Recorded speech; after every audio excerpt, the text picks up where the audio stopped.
Oi, pessoal, bom dia, tudo bem com vocês? Então, professora nova na área, exatamente isso. Para você que ainda não me conhece, o meu nome é Max, eu sou a sua coordenadora pedagógica, mas aqui na nossa sala virtual eu vou ser a sua professora de cidadania, moral e ética e também professora de arte, isso mesmo. E você que achou que nós não iríamos ter aula de cidadania, moral e ética e também arte, você se enganou. Eu quero que hoje você procure o seu livro de cidadania, moral e ética, que nós vamos começar aqui na nossa sala virtual com encontros todas as quintas-feiras, né? Para termos aula de cidadania, moral e ética. E normalmente eu vou chamar essa disciplina de ética, até mesmo para a gente abreviar aí, tá? Esse nome bem grande aí, cidadania, moral e ética, tá bom? Vamos lá então, gente. Para aqueles então que não me conhecem, o meu nome é Max, tá? É o nome do seu colégio, Max, isso mesmo. Então, se você já pegou o seu livro, eu vou precisar que você pegue não somente o seu livro, tá? O seu livro, o seu caderno, o seu estojo. Deixe tudo organizado aí para a gente começar a nossa aula de hoje. E eu também quero fazer algumas considerações muito importantes aí para a gente conseguir ter um resultado bem bacana de tudo aquilo que a gente aprender aqui durante as nossas aulas, tá? É importante que você assista as suas aulas do início ao fim, que você não passe as suas aulas para frente, espere chegar só nas atividades para fazer as atividades, tá? Que você acompanhe as explicações, os debates, porque essa disciplina ela gera muito debate, a gente vai conversar muito a respeito dos assuntos abordados e durante esses momentos eu vou pedir para que vocês façam, né, algumas atividades, alguns exercícios relacionados àquilo que a gente está falando. Então, se você passar essa aula para frente, você vai perder muita atividade. E toda atividade é pontuada, tá? Então, é melhor que você não faça isso. É um conselho. Outra coisa, durante os nossos debates, as nossas conversas aqui, eu quero que você reflita sobre esses assuntos, né? E que você internalize isso, para que você realmente compreenda os conteúdos, né? De uma forma honesta, de uma forma prática, para que a gente consiga aí levar esses conhecimentos de cidadania, moral e ética para a vida, né? Porque a gente não está estudando isso aqui por acaso. Eu acho que a gente não estuda nada por acaso. E eu acho que quando a gente começa a enxergar, né, o estudo de outra forma, né, como algo de realmente que vai fazer uma diferença na sua vida como pessoa, e se muda você como pessoa, muda você como profissional, né? Muda você como filho, como mãe, como tudo na vida. Então, é bem bacana que você comece a enxergar a escola, os estudos de uma forma diferente, de uma forma agradável, sem ser uma obrigação, né, gente? Sem ser um sacrifício. Então, vamos levar isso aqui numa vibe boa, né? Vamos discutir sobre esses assuntos, vamos internalizar essas coisas. E um conselho que eu dou também é o seguinte: a gente vai ler um texto, a gente vai trazer um conceito, que você releia esse conceito posteriormente, após a gente finalizar a aula, que você grife as ideias centrais, né? As ideias importantes. Isso você não vai fazer só aqui no oitavo, você vai fazer essa técnica, você vai começar a utilizar a partir de hoje e até o final dos seus estudos aí, enquanto você estiver estudando, você vai fazer isso. Então você vai reler os conteúdos, compreender aquele conteúdo que eu expliquei, grifar as ideias principais, fazer um resumo pequeno sobre esses conteúdos e também montar um mapa mental. Você já tem experiência com mapa mental e você deve falar assim: um mapa mental, o que é? Esse mapa mental é uma besteira, porque eu perco tempo desenhando, o tempo que você acha que você está perdendo é um tempo que você está memorizando esses conceitos, tá? Para que você não estude, não lê e depois passa 2, 3 dias, você já esqueceu aquilo tudo. E chega na hora da prova, você tem que reaprender tudo aquilo que você já viu. Então você não quer que isso aconteça, né? Então o tempo que você acha que você está perdendo, você está ganhando. O mapa mental segundo os estudiosos aí, quando você desenha, esse desenho ele busca lá no seu subconsciente, na sua memória, aqueles conceitos que estão lá, que muitas vezes na hora da prova você não consegue encontrar, né? Então eles são gatilhos para que você consiga resgatar aquilo que está guardado aí na sua memória, certo? Bora lá então, vamos começar? Vamos lá? Então tá, eu quero agora que você já está com o seu livro, né? Presumo que você já pegou o seu material. Então, nós vamos para a nossa primeira aula e o tema da nossa aula de hoje é linguagem, pensamento e cidadania. Eu sei que você deve estudar cidadania moral e ética mais ou menos uns 7 anos. Se você começou no primeiro ano, já deve ter 7 anos que você estuda essa disciplina. E eu tenho certeza que você já tem aí, né, uma bagagem muito boa sobre vários conceitos, conteúdos, sobre o que é ética, o que é moral, o que é cidadania. Isso é muito importante que você tenha, né, essa consciência do que é essa disciplina e para que ela serve, né, na nossa vida prática, no nosso cotidiano, nas nossas atitudes diárias, né, e o que isso muda na nossa vida, tá certo? Então vamos lá? Vamos começar? Aula 1, livro, página então, primeira página aí do seu conteúdo, linguagem, pensamento e cidadania. Se você não conseguir acompanhar aqui a imagem do livro, você pode acompanhar no seu livro, assim como acontece lá na nossa aula presencial, tá certo? Você pode abrir o seu livro aí, no seu primeiro capítulo, e você pode acompanhar diretamente aí com o seu livro, ok? Porque o seu livro ele tem as letrinhas, a fonte das letras, né? Ela é muito pequena. O livro do professor basicamente não sei se o do aluno é parecido. E eu não sei se é a idade também, eu já não consigo enxergar letras tão pequenas, né? Mas faz parte, né? Faz parte aí do envelhecimento. Então vamos lá, gente. Vamos começar? Vamos falar um pouquinho então?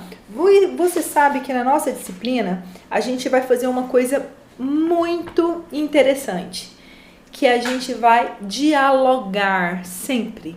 E você deve estar pensando, peraí, para ter diálogo, 2 pessoas têm que conversar, não somente uma, né? E aqui nessa aula remota, só você que fala, professora. Não, senhor. Você vai falar também.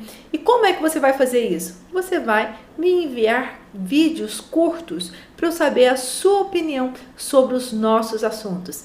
E pode esperar, hein? Que vai começar nessa aula, certo? Então vamos lá? Linguagem, pensamento e cidadania. Estamos o tempo inteiro nos comunicando e manifestando o que pensamos e sentimos. Seja por meio das palavras que dizemos, cantamos, escrevemos, seja através dos nossos gestos, nossa afeição, ou até mesmo dos símbolos que criamos para exprimir alguma sensação, como os emojis usados nas redes sociais da internet. Todas essas formas que criamos para extravasar o que se passa em nossa mente se dão pela linguagem. E a linguagem que empregamos diz sobre quem somos, de onde viemos, o que achamos do mundo, a nossa volta e etc. É sobre isso que estudaremos nesse capítulo. Então, são sobre as formas de linguagem. A gente sempre está tentando expressar o que nós pensamos, né? As nossas opiniões. E a forma de expressar pode se dar por vários jeitos. Pode, igual foi colocado aqui, pode ser através de uma expressão facial, né? Quando você está com raiva, quando você está desconfiado, quando você está assustado, é uma forma de você expressar, né, o que você está sentindo. Você pode fazer isso através também de quê? De um bilhete, de um texto. Você pode também fazer isso através dos emojis, né, pela internet. Quem nunca mandou um emoji? Todo mundo, né? As figurinhas agora que são tão famosas, né? E elas conseguem também manter o quê? Uma uma linguagem, né? Você consegue se expressar através desses recursos, não é isso? Tudo aquilo que você está pensando. Mas você se expressa, né, diante de algum acontecimento, de alguma coisa, de acordo com aquilo que você é, né? De acordo com aquilo que você pensa, de acordo com a bagagem que você traz. E quando eu falo bagagem, né, é toda a sua história, todo o seu histórico, o que você viveu desde o seu nascimento até hoje, né, que fez parte da sua formação. Que o que resulta hoje é o quê? É a forma como você pensa, a forma de como você age, né? As suas reações em determinadas situações. Isso faz parte do quê? Daquilo tudo, da sua bagagem que você carrega com você, né? Então, é isso que a gente vai falar aqui no nosso primeiro capítulo. A forma de expressar o seu pensamento dentro de uma sociedade, tá certo? Então, vamos lá? Agora vamos então para a página 7. Página 7 aí do seu livro, exatamente o que está aí no nosso quadro virtual, ok? Então, nós temos aí, para começar, observe as seguintes imagens e discuta alguns pontos logo a seguir com seus colegas e seu professor, observando como cada uma delas representa um tipo de manifestação da linguagem. Ok, nós temos aqui 4 imagens. Nós temos imagem de bailarinas dançando, são essa imagem. Nós temos aqui emotions, nós temos I love, eu amo São Paulo. O coração, ele simboliza o quê? Amor, né? Sentimento positivo. Então, geralmente a gente substitui esse desenho, substitui a palavra amor, love, né? Então, eu amo São Paulo. E aqui nós temos a linguagem dos sinais, né? L-O-V-E, love, ok? E aqui nós temos o quê? A própria fala, uma imagem que está representando, está saindo da boca de uma criança, várias letras que simbolizam o quê? Que ela está falando, né? Que ela está se comunicando, ok? E as imagens dos emotions, né? Você manda emotions com hábito, você tem hábito de mandar emotions. Às vezes a gente está com pressa, a gente às vezes não consegue escrever tudo que a gente quer falar, a gente manda uma imagem, não é isso? Aquela imagem muitas vezes simboliza o que você está achando, o que você está pensando, né? Então, é muito utilizado por quê os emotions? Pela pressa que a gente anda vivendo, a correria que a gente está vivendo. Então, a gente não tem muito tempo de ficar escrevendo, né? Então, a gente acaba mandando um emotion, não é isso? Uma imagem, uma figurinha, para simbolizar aquilo e definir aquilo que você está pensando, aquela forma que você está querendo se comunicar, ok? Então, tá certo. Agora vamos refletir, então? Então, a gente tem algumas questões aqui para reflexão. São 4 as questões. Primeiro, a partir do seu conhecimento de mundo, o que é linguagem para você? Sobre tudo isso aqui que eu falei, né? A forma de comunicação, o que é a linguagem?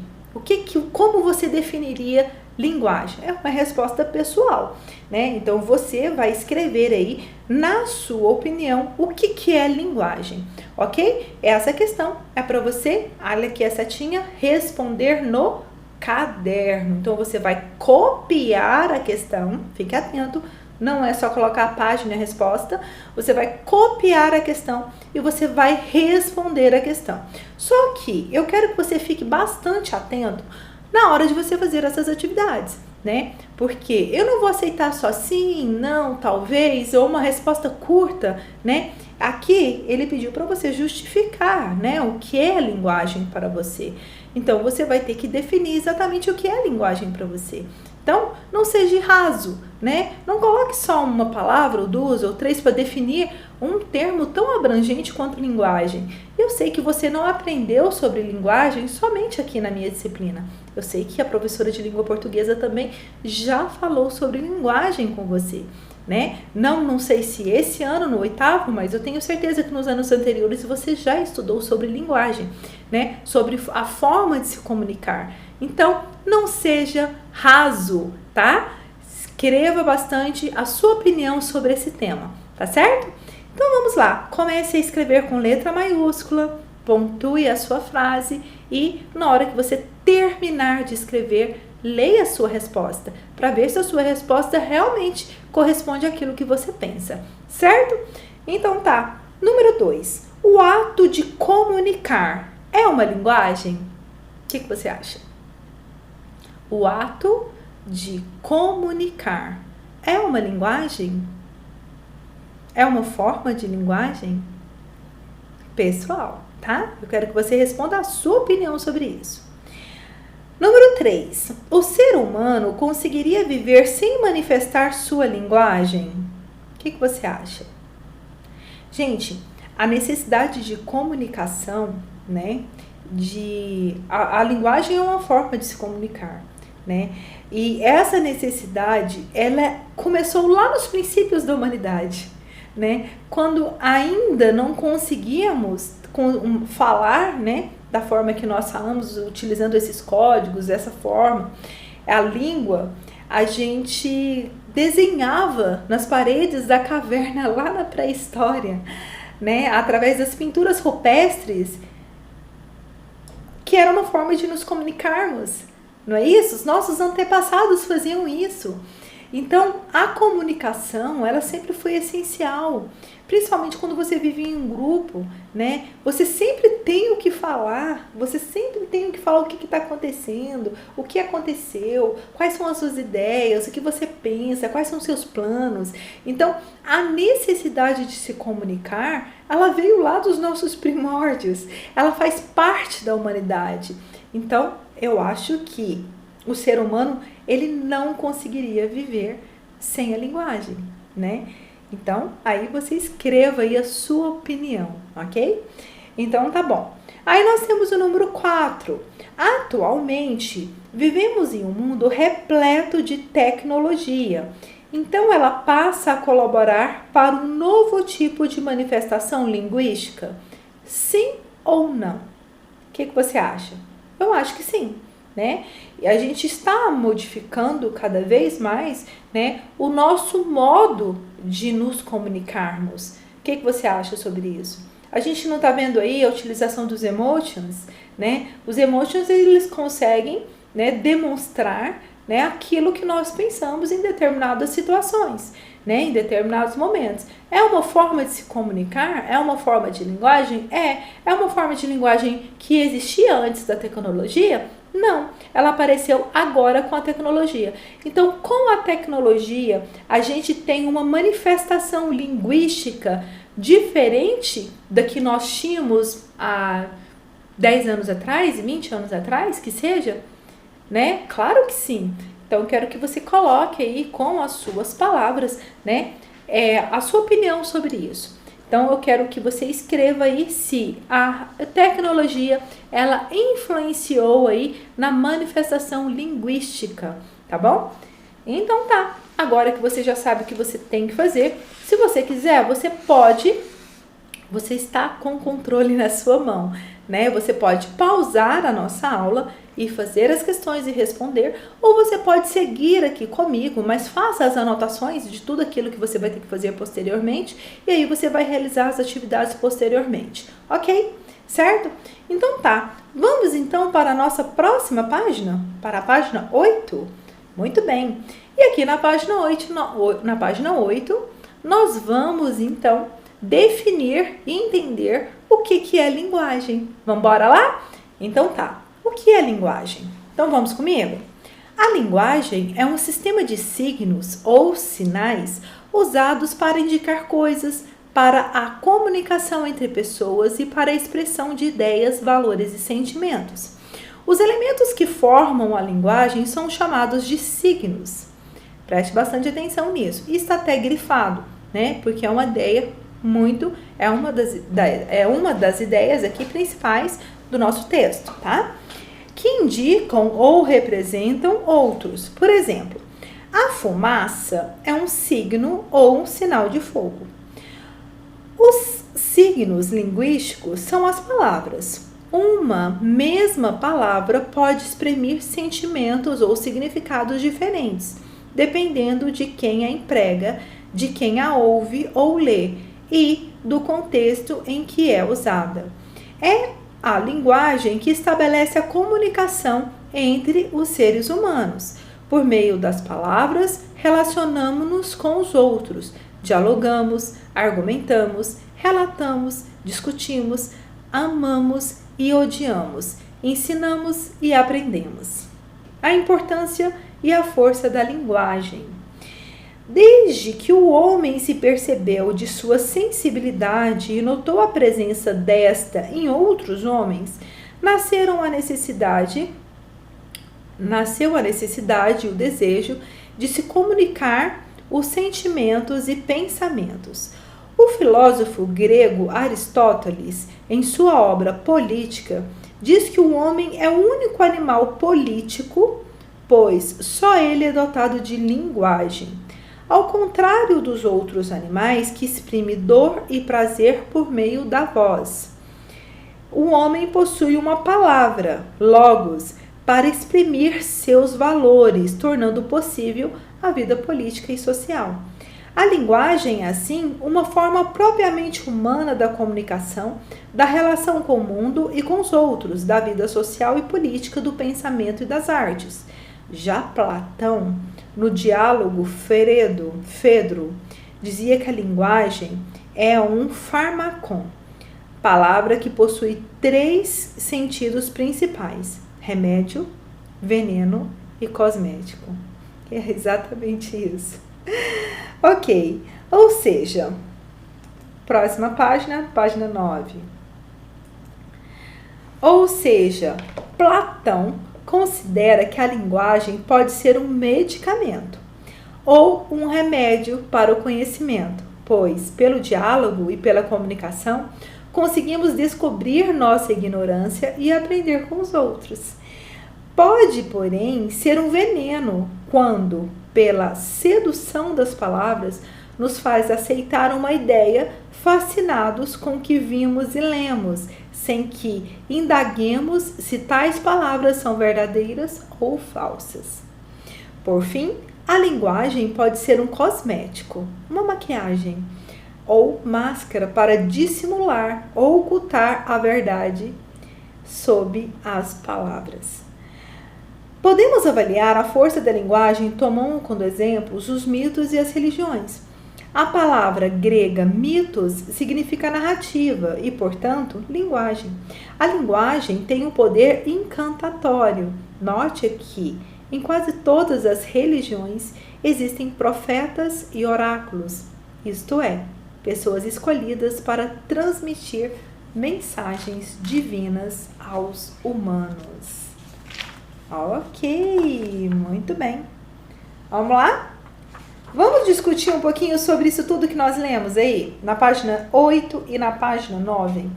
Aqui nós estudamos que linguagem, né, é um sistema de signos, né, ou sinais.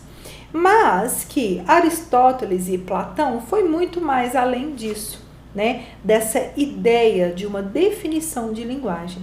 A linguagem, ela não é somente um amontoado de palavras unidas, né, que tem um significado. A linguagem, ela vai muito além disso, né? E quem tem o domínio da linguagem tem o poder. Será que é assim? Vocês acham que é isso? É, porque através da linguagem pode acontecer manipulações. Por isso que, segundo Platão, a linguagem ela pode ser também um cosmético.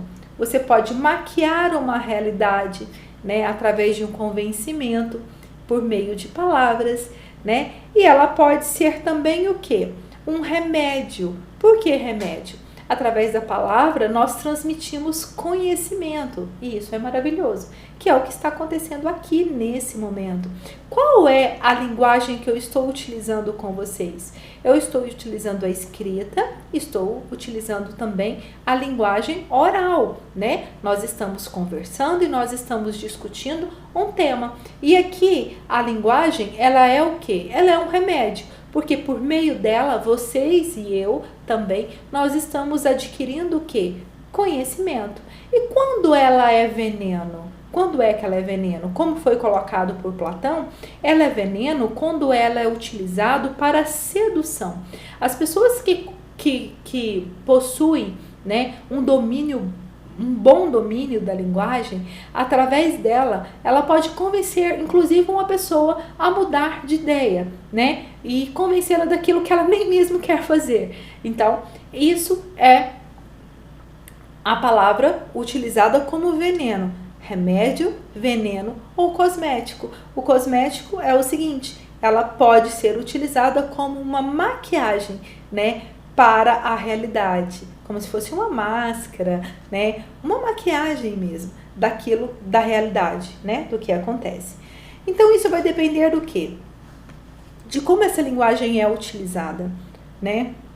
A gente vê hoje em dia aí, aqui foi colocado, né, de uma forma muito clara como a linguagem ela foi utilizada ao longo da nossa história, né, para a obtenção de poder.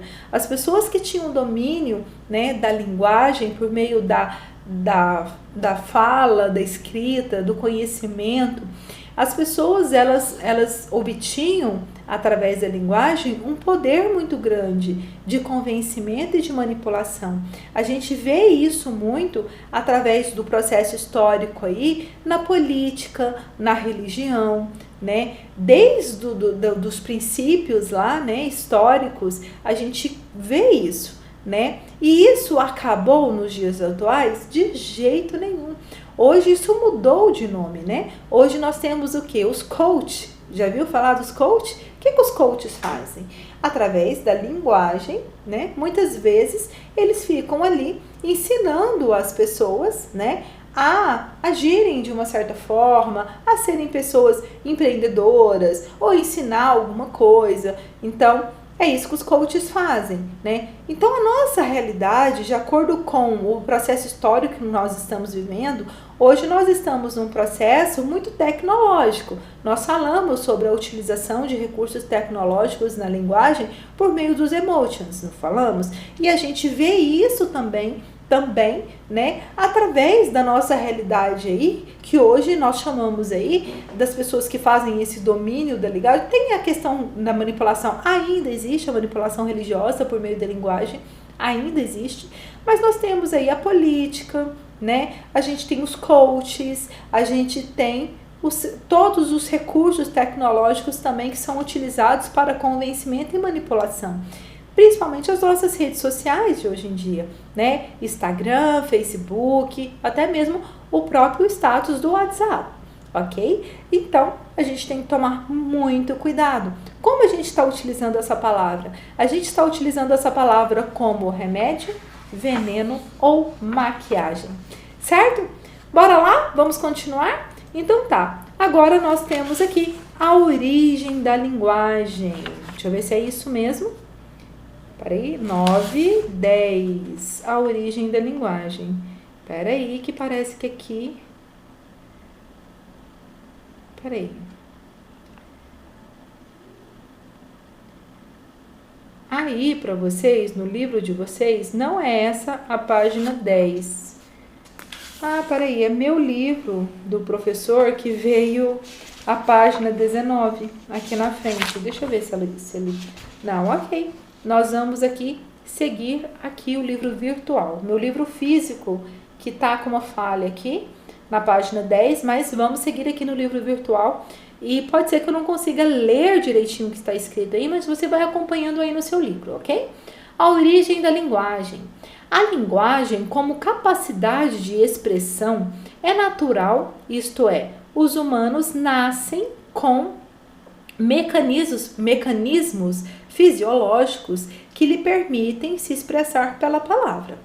Mas as línguas são convencionais, isto é, surgem de condições históricas, geográficas, econômicas e políticas determinadas. Por isso, dizemos que as línguas são os fatos culturais. Ok, isso é verdade, né, gente?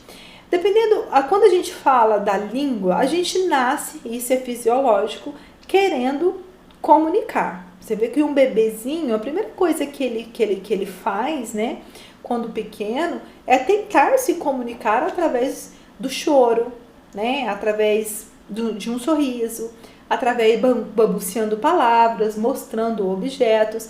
Então, isso é fisiológico. É típico do ser humano. Ele nasce com essa característica, essa necessidade de comunicar, de comunicação. Mas o signo, né, que a gente viu lá no início, isso vai depender de quê? Vai depender da região geográfica, né? Por exemplo, se você nasce no Brasil, você vai receber, né, direcionamentos para falar a língua portuguesa, porque é a nossa língua nativa. Mas se você nasce na Inglaterra, você vai falar inglês. Se você nasce no México, você vai falar espanhol. Se você nasce na França, você vai falar francês, né? Isso vai depender da questão geográfica. Questão econômica influencia na linguagem, na forma de se comunicar? Claro, claro que sim. Pessoas com nível econômico maior, melhor do que outras, têm a chance, né, de ter uma comunicação mais refinada, com mais conhecimentos, possuem mais bagagens, né? Então, a forma de se comunicar vai ser melhor, vai ser mais clara.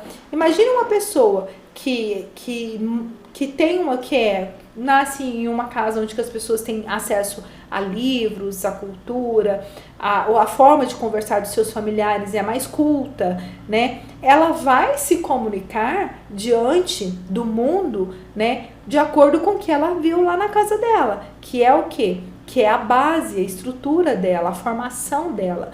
E lá, aquela pessoa que nasce, vamos supor, no meio rural, uma pessoa sem muita instrução, né? Ela vai ter acesso a essa linguagem que aquela outra pessoa que eu citei aqui teve? Não. Ela vai se comunicar da mesma forma? Não. Então, as questões financeiras, econômicas, elas influenciam? Sim, influenciam no seu modo de comunicar, né? Na sua linguagem, ok? Então, as questões culturais, econômicas, políticas, geográficas, elas interferem diretamente na sua forma de comunicar, tá bom? Para alguns estudiosos, a origem da linguagem seria não consigo enxergar aqui. Não consigo. Onomatopia. Será que é isso? Onomatopia? Deixa eu ver aqui se é isso aqui. Eu penso que sim, tá? Se não, você consegue enxergar aí no seu livro, porque aqui eu não consigo ver muito bem. Mas eu creio que é isso. Onomatopia. Ou imitação dos sons. É isso mesmo. Sons de animais e naturais, ou ainda imitação de gestos, como uma espécie de encenação, na qual cada gesto indica um sentido. A linguagem também nasceu da necessidade do homem, a fome, a sede, a necessidade de reunir-se em grupo, por exemplo, formam como que se formasse um vocabulário rudimentar, que gradativamente tornou-se mais complexo e tornou-se uma língua. Além disso, a linguagem nasce das emoções, particularmente do grito, medo, surpresa, alegria, ou do choro, dor, medo, compaixão, e do riso, prazer, bem-estar, felicidade. Uma criança se vale de todos esses meios para começar a se expressar. Podemos dizer que a linguagem se constitui quando se passa dos meios de expressão aos meios de significação. Um gesto ou um grito exprimem, por exemplo, medo, um sentimento. Palavras, frases significa o que o medo dizem. Qual é o sentido desse sentimento? Ok. Aqui está dizendo que desde o nosso nascimento, né, a gente tem várias formas de expressar o que nós sentimos. Inicialmente, a gente expressa através de quê? Através de gestos, articulações, né, e através do grito, através do choro, não é isso? Através de risadas, através de sorrisos. A gente falou isso de um bebê, quando eu citei o exemplo lá do bebê, né? Qual que é a forma que ele busca para se comunicar? Exatamente isso tudo que eu acabei de falar, não é isso? Então, a gente sabe que é fisiológico do homem, né, querer se comunicar, não é isso? E a comunicação, ela se deu basicamente não só pela vontade de conversar com alguém, né? Mas principalmente pelas nossas necessidades. A fome, o medo, né? Então, tudo isso fez com que o homem tivesse sim a necessidade de comunicar, de se expressar, né? De falar o que está acontecendo ou está sentindo, certo? Então, tá bom. Vamos então para a próxima página? Essa eu tenho aqui, ok. Então vamos para a nossa primeira questão aí. A primeira questão é o seguinte: aprendemos que a linguagem ela surge da necessidade de expressar a comunicação do homem. Sendo assim, é possível a existência de um ser humano sem linguagem? Gente, a linguagem é um modo de manifestação da nossa existência, não é isso? A gente existe, a gente comunica. Então, sendo assim, toda vida, todas as pessoas pressupõem a necessidade de uma manifestação de quê? De se comunicar, né? A manifestação de falar, de expressar o que ela está sentindo. Então, o choro, a fome, a carência, a alegria, o aprendizado, enfim, tudo que o homem comunica com o outro dentro do seu próprio mundo é o quê? É uma linguagem e é a necessidade de se expressar. Então a gente não pode pensar que um ser humano, mesmo isolado, ele não tem essa necessidade de expressar. Por quê? Porque ele expressa mesmo estando sozinho. Não é isso? Porque quando ele sente dor, ele grita, ele chora, mesmo que não tenha ninguém ao seu redor. Então, a necessidade de expressão, né, do que ele está sentindo, do que ele está passando, ela não independe, né, de um homem estar numa sociedade, estar em uma coletividade. Independe disso. Essa necessidade de expressar o que ele está sentindo, né, ela pode ser até mesmo de um homem que vive no isolamento. Certo? Então, é isso que você vai responder aí, ok? Número 2. Leia o texto abaixo e responda. Traduzir-se. Uma parte de mim é todo mundo. Outra parte é ninguém, fundo sem fundo. Uma parte de mim é multidão. Outra parte, estranheza e solidão. Uma parte de mim pesa, pondera. Outra parte, a outra delira. Uma parte de mim almoça e janta, a outra se espanta. Uma parte de mim é só vertigem, outra parte, linguagem. Isso mesmo. Então, a necessidade de expressão faz parte da gente, né? Está intrínseco em nós. Então, a gente não consegue sobreviver sem expressar o que nós sentimos. É uma necessidade fisiológica, como eu já falei aqui, do ser humano. Certo? Então, vamos aí para a página 12, né? Vamos para a página 12, ok. Na página 12, nós temos a letra A, que está relacionada à poesia que nós acabamos de ler. E a gente não falou que essa poesia é de Ferreira Goulart. É muito importante, né? A gente dar crédito às pessoas. Então, faz parte dos melhores poemas de Ferreira Goulart, tá bom? E chama-se Traduzir-se. Traduzir-se, ok? Certo? Letra A. Quais aspectos da vida em sociedade podem ser percebidos na poesia? O que a gente pode perceber aqui na poesia, gente? Nessa poesia, vamos voltar lá para a gente ver? A gente vê aqui. Uma parte de mim é todo mundo, outra parte é ninguém. Fundo sem fundo. Uma parte de mim é multidão, a outra parte estranheza e solidão. Aqui fala o quê? Da solidão, da vida em sociedade, do ego, do outro. O outro, quando ela fala multidão, é o todo, né? Os hábitos, as necessidades sociais, bem como a própria condição vital, né? Desenvolver, de se modificar e de morrer também. Então, nós temos aqui, ó, uma parte de mim pesa, pondera. O que é isso? Pesa e pondera. É o racionalismo, né? É você pensar com a razão, com a cabeça.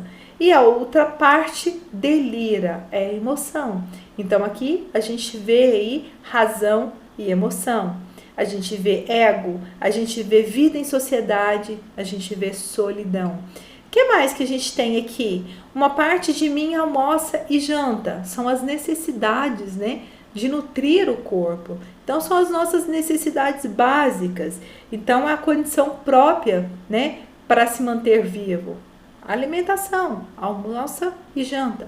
Mas a outra parte se espanta, ok? Se espanta é o quê? É o sentimento, é você sair do piloto automático de fazer tudo aquilo que é necessário para que você continue vivo, né? E a outra parte do espanto está muito ligada ao quê? A emoção, né?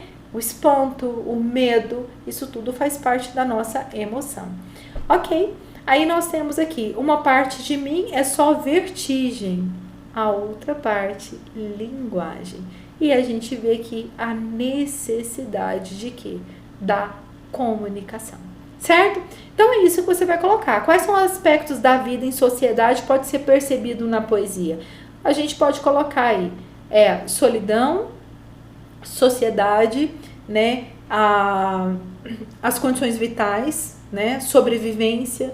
A gente pode colocar aí racionalismo. A gente pode colocar...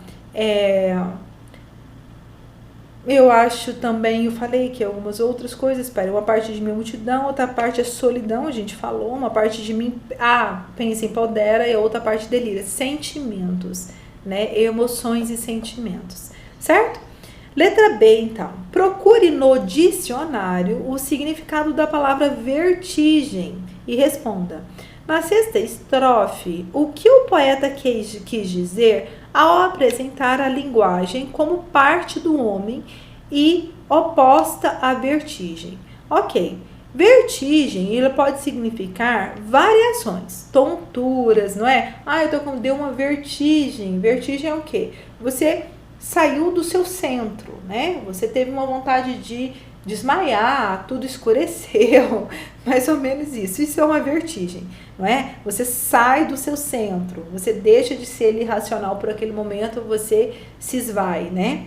E aí, o que significa? Ok, vertigem significa isso. Mas dentro desse contexto aí, como que vertigem, ele pode ser o quê? Um sentimento o quê? Único, mórbido.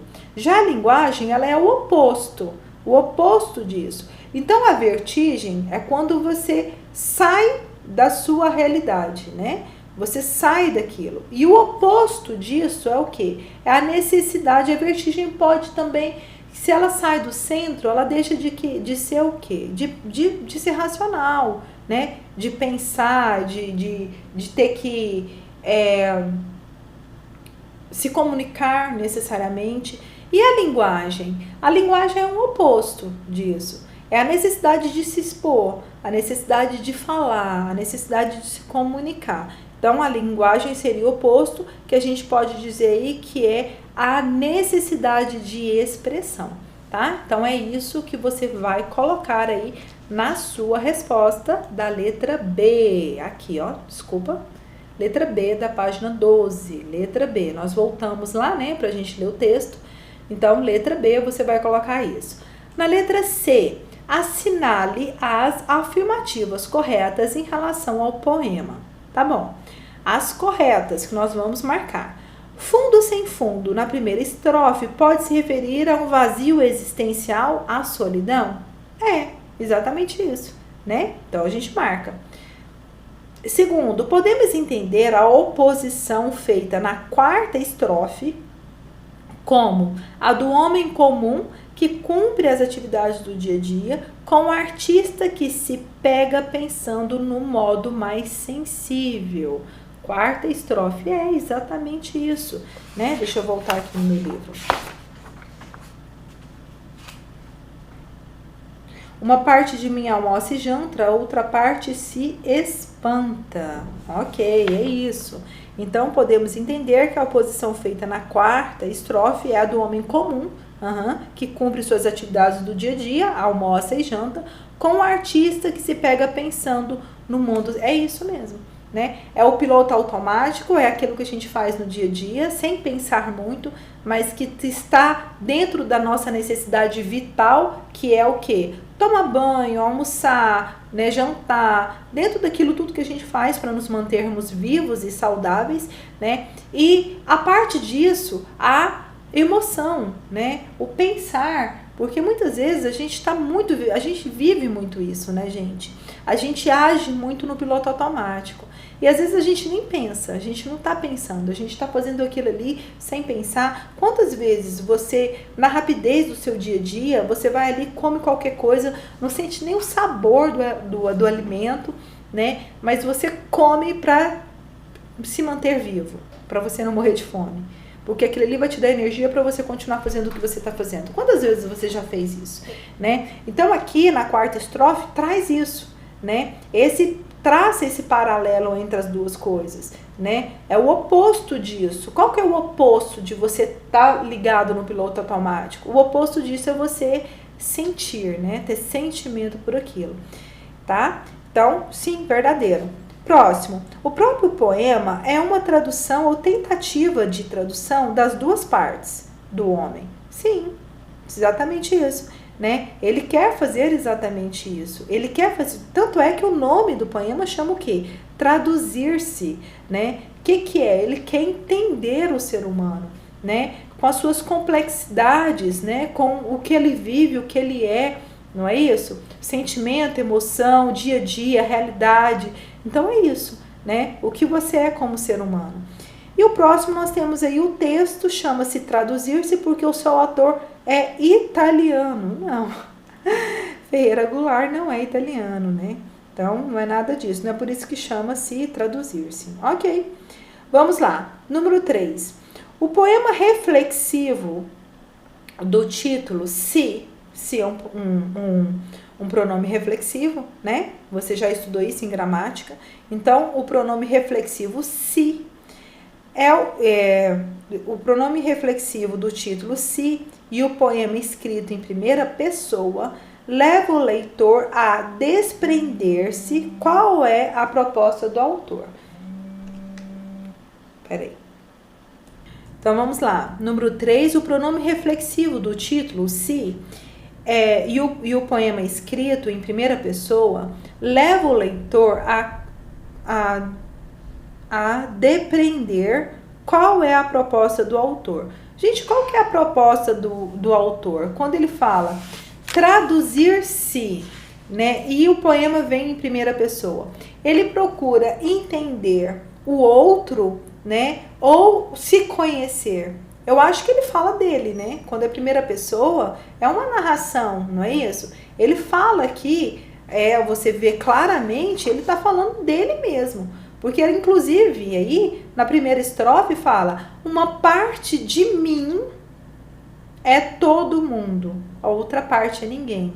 Então, quando ele traz aqui no título, traduzir-se, né, e ele vem narrando isso tudo em primeira pessoa, a proposta dele é interpretar-se, não é? A sua autointerpretação, é entender, né, o que está acontecendo com ele, não é isso? É falar sobre ele. Então, é a tradução dele próprio, do próprio autor, né, do poema. Então, a proposta do autor é a interpretação de si mesmo, não é isso? Então, essa que é a resposta. Vamos lá para o número 4. Procure no dicionário o significado da palavra traduzir e relacione seu significado com o poema de Goulart. O que é traduzir, gente? Você sabe. Não é isso? É explicar, demonstrar, interpretar. Não é isso que é traduzir? É. Então tá. Então qual que é a relação dessa palavra traduzir, né, com o poema? Por que esse poema chama traduzir-se?